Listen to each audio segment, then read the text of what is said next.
Você falou assim, pô, você não pode descaracterizar aquela opinião que é contrária, né? Ou alguma coisa assim. Mas e quando a opinião, a possível opinião da pessoa é errada? Que nem, a Terra é plana. E aí? Acho que é um ótimo exemplo e vocês que estão lidando dia a dia com a ciência devem se deparar mais vezes. Você tem alguém, um cara que estudou, um cara que entende de um assunto, um especialista, seja sobre vacinas, infecções, ou sobre o formato da Terra, astronomia, seja lá o que for. E ele é confrontado com alguém que parte assim da mais pura ignorância. Até eu acho que a Terra é plana sim, porque eu vi lá no WhatsApp, alguém mandou um vídeo ali e realmente assim os caras estão mentindo.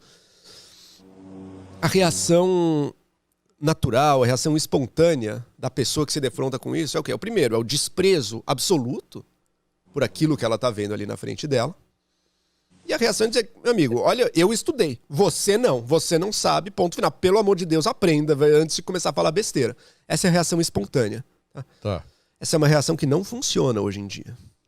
Essa é uma reação que hoje em dia, para as pessoas que estão olhando isso, vai parecer, nossa, como esse cara é arrogante, hein?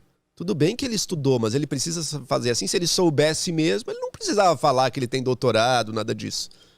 As redes sociais botaram todo mundo na mais pura pé de igualdade. Embora os conhecimentos não sejam iguais. É preciso que, então é preciso que essa pessoa que tem esse conhecimento, ela desenvolva também as ferramentas para conseguir passar e para conseguir se engajar numa discussão usando esse conhecimento. Porque no passado todo mundo aceitava essa autoridade.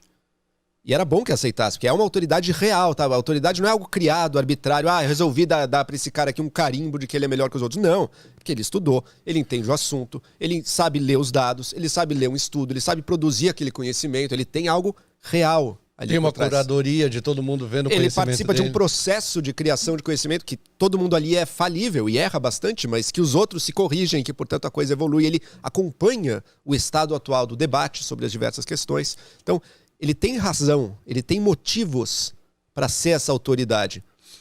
A questão é que antes, como é que você impunha essa autoridade? Era pela falta de alternativas. As pessoas não tinham mais para onde ir. Era aquilo que ia ser ouvido. Por quê? Porque o governo vai ouvir isso, vai falar, vai transmitir isso, os canais de TV, a imprensa que divulga a ciência, vai estar todo mundo mais ou menos falando a mesma língua e divulgando a mesma coisa.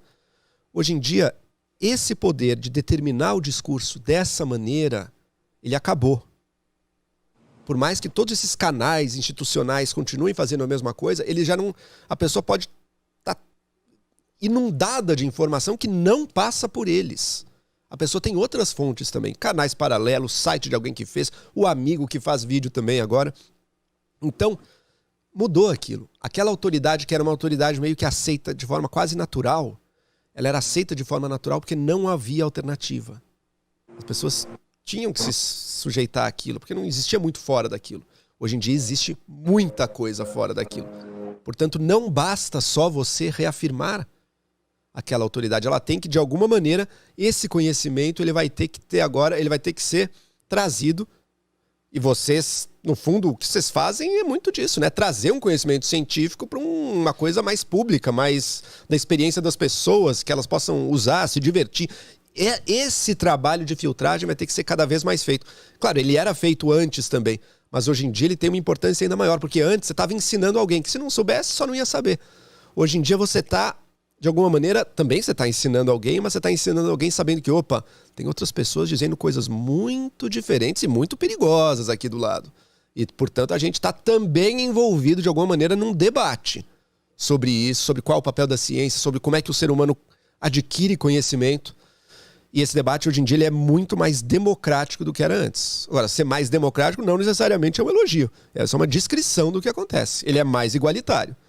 E sendo mais igualitário, todas as formas de reafirmar uma hierarquia, elas vão ser mal vistas. E elas acabam, muitas vezes, sendo um tiro no pé. Porque algumas pessoas se intimidam e falam, é verdade, ele é doutor, eu vou aceitar, não sei o quê. Mas quem já está engajado na discussão não vai aceitar isso. Pelo contrário, vai criar um ressentimento e vai usar isso para dizer, tá vendo? Tá vendo como se ele soubesse mesmo, ele não precisava estar falando que ele é doutor, que ele estava mostrando. Aqui, ó, tô mostrando que a Terra é plana, ó, aquele cara que falou aquilo mentiu, não sei o que, tá aqui. Tem que, de alguma maneira, saber se engajar com ela e mais, saber se engajar com o público que assiste a ela e assiste a você também. Olha, eu acho que você trouxe pontos aqui. Primeiro, isso que você falou de transformar a ideia do outro no espantalho. Olha, tá aqui já levei, já tá. É o que não devemos fazer, lembra? Não devemos, não. Achei o máximo. Que não é através, sei lá, usando a estratégia de transformar a ideia do outro no espantalho. Então não pode fazer igual lá no da SBT, falar que burro, dá 0 pra ele. Não, essa parte não vai poder. Mas a gente participou de um programa na GNT que é Convença-me que estou errado. E a pessoa era um líder dizendo que a Terra é plana. E o Daniel foi convidado até para... Agora você... tem voz? Então vamos ver se o Daniel tem voz. Fala aí. Olá, galera, vocês estão me ouvindo? Estamos. Melhorou. Vamos acertar, melhorou. E aí a gente foi convidado nesse programa e o Daniel trouxe vários artefatos mostrando de maneira, então assim, simples, né, por meio de um globo, como é que a luz refletia, como é que a água descia, enfim, trazendo para o senso comum algumas... E é óbvio que ele debatia com razoável desconhecimento, afirmando que a Terra é plana. E aí, lógico que o papel dele era exatamente fazer isso, né? E alguns dos debatedores eram, sei lá, cada hora era um. Alguns debatedores falavam, né? Eu sou, sei lá, professor de física, eu sou fulano de tal, tentando com chancelas mostrar que sabiam mais. E o papel do outro era exatamente tirar o debatedor do sério. Né? O Daniel ficou firme quase, por uma ou duas vezes, talvez, ficou um pouco irritado. É quase impossível não sair do sério às vezes. Porque o que esses caras não têm é o conhecimento científico, mas o que eles têm é o senso de como chegar nas pessoas e de como provocar e de como fazer uma bagunça tal que, no fundo, você não sabe mais muito bem quem tem a razão e nisso ele ganha.